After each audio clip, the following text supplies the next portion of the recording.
As we continue to watch this, I did want to pivot and bring you some other major stories of the day. So as we pivot away from this fireworks display, I did want to share this with you.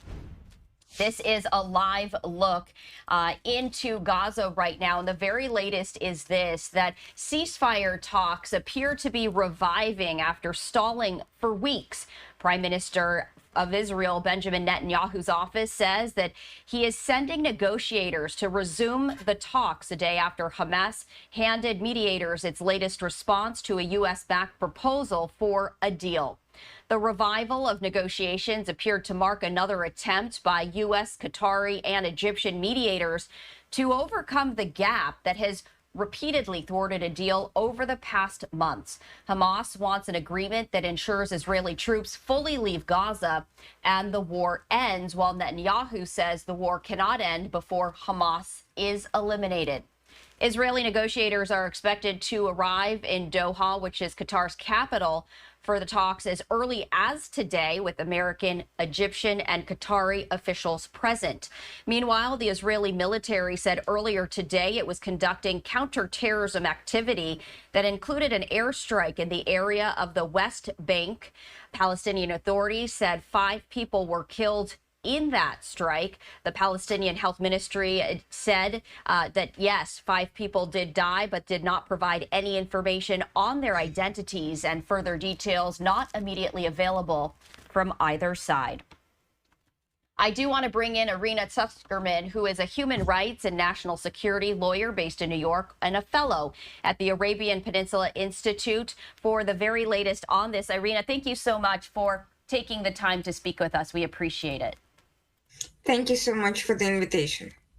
So I did want to start off with the very latest as it relates to the potential that these ceasefire talks could be reviving. You know, how likely are these negotiations expected to occur and also be successful? Well, taking place is nothing new. These negotiations have happened countless times over the course of the war and have led to absolutely nothing. Either they were sabotaged or boycotted by, usually by Hamas, or the terms that proposed were not acceptable to one or more of the parties. Ultimately, I don't expect a long-term ceasefire agreement to succeed without the return of the hostages, which is a red line for Israel. Hamas, on the other hand, cannot afford to lose its only leverage remaining. Moreover, I think it's extremely overly optimistic and naive to expect a permanent ceasefire agreement, given that Hamas infrastructure has not been disassembled completely. In fact, Hamas is regrouping in parts of Gaza, given that the IDF will have to remain in Rafah to prevent Hamas from re-accessing the tunnels. Given that Yahya Sinwar and other organizers of the October 7th terrorist attacks have not been apprehended or killed. And in general, given that Hamas continues to retain support, funding, and political backing from the Hamas leadership in Doha. So none of the issues that have led to this war to begin with have been resolved, and Israel is not going to withdraw, much less permanently, without ensuring security guarantees for its borders. And Hamas has repeatedly stated that it will repeat October 7th attack if given half a chance. So, Irina, a question for you. If it doesn't seem as though there will be a ceasefire because Israel and Hamas are so far apart in terms of what they would agree to, you know, what would the point be for Netanyahu to send negotiators to discuss a possible ceasefire? Is this more symbolic, indicating that Israel is willing to entertain possible ceasefire proposals? I think so. I think Israel wants to show that it is Hamas that is the source of obstructionism on resolving the war, because Netanyahu has faced repeated accusations international, including from the Arab world, that he has that he has disproportionately targeted civilians, that he is keeping the war going indefinitely, that he has no plan. But I think he wants to show that Israel is open to reasonable discussions on how to end the conflict, and of course, dedicated to the return of the hostages. I mean, Israel is also facing a lot of pressure from inside the country, from the families of the hostages, who are prioritizing the return of the hostages, sometimes over the long-term war goals. And there is that tension between trying to return the hostages remaining as quickly as possible, and taking whatever action is necessary to end Hamas's military hold over Gaza. And that's the tension that's on Netanyahu's mind, which is why we're seeing this strange pivot between seemingly fruitless negotiations on the one hand, and the ongoing military operations on the other. And I did want to ask you this. We have seen increased attacks between Israel and Hezbollah. The Israeli military killing one of the top commanders, and then in retaliation, Hezbollah launched, I believe it was 200 rockets towards that region. Now that Israel is engaged in these two different conflicts, how does that impact one another? Because Israel only has a finite amount of sources to be able to defend themselves.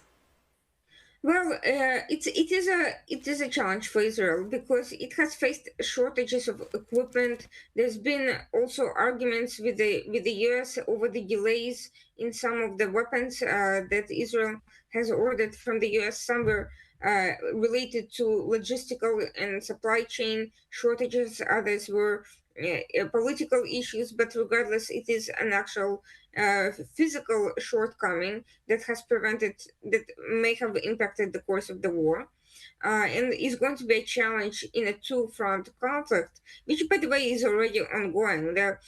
Previously, this altercation with Hezbollah would have already been considered a full-fledged war. The only thing missing from it is the thousands of missiles that Hezbollah is capable of launching, but it's already sending hundreds of rockets over the border. And there's been civilian deaths and civilian casualties on Israel's side, and there's been clashes, deadly clashes between with the military as well. So it is already fairly serious, but it's also a challenge for Hezbollah. And we heard Hezbollah recently state that if the Gaza war dies down, even without an official negotiated ceasefire, if the issue just peters out on its own, they will stop the fighting. Hezbollah is well aware that Israel is going to take whatever measures it needs to protect its citizens, and in the case of a full-fledged war, they won't hesitate to go in and essentially destroy as much as necessary.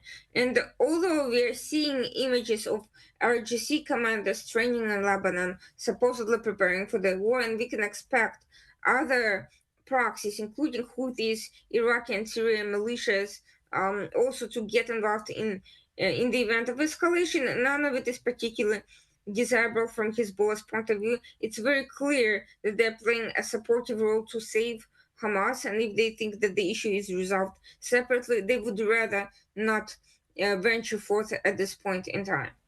Irina, before we let you go, any last thoughts? There are continuing developments on likely an hourly basis out of the Middle East as we now see that Israel is sending negotiators back to the negotiating table to talk about a potential ceasefire. But as you look ahead, anything that really sticks out to you? The US strategy in the Middle East is simply not working. I think the fact that the US officials are embracing this ceasefire proposal with any kind of optimism reveals a complete disconnect from reality and misunderstanding of Hamas, its strategy, and of course of Iran and its geopolitical goals in the region. Iran in 2015 has essentially stated that it looks to destroy Israel by 2040, which may mean a variety of different things, but this proxy war and this encirclement of Israel and discreditation of Israel on the international stage and the disruption of peace talks with Arab countries is certainly part of that plan. The fact that the US is doing nothing to address these long-term objectives of these actors and thinks that Hamas, an entity that in its charter is genocide, has genocidal intent towards Israel, that they somehow that any negotiations with them can resolve in anything but a temporary pause for Hamas to regroup and rearm itself is exceptionally, astoundingly naive, given that this administration has been in office for 3.5 years already, and even if previously they thought that they could do better diplomatically than previous efforts in the region, clearly practical experience on the ground shows that diplomacy cannot be applicable to terrorist organizations, and Hamas is a US designated terrorist organization. So this modeled foreign policy is leading to proliferation of endless conflicts, not their resolution. There's a lack of deterrence, there's a lack of a pragmatism, and there's a lack of long-term thinking. Honestly, lack of expertise and professionalism that Iran and its proxies are seeing, and because of U.S. role in the Middle East, because of this apparent weakness and a lack of familiarity with regional dynamics, they're exploiting it to the full extent. Irina, thank you so much for taking the time to join us here on Live Now from Fox and talk about this breaking news. We appreciate it. Thank you so much.